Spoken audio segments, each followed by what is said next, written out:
கட்டுப்பாடில்லை.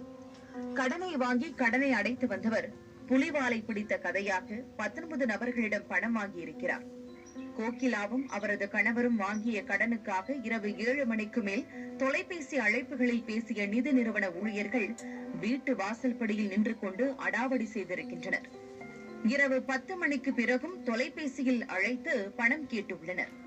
Micro finance கொடுமை ஒருபுறம், கந்துவட்டி வசூலிப்பாளர்கள் மறுபுறம் என தொந்தரவை நேரடியாக சந்தித்த அந்த வீட்டின் 12ஆம் வகுப்பு மாணவி தற்கொலைக்கு முயன்றிருக்கிறார்.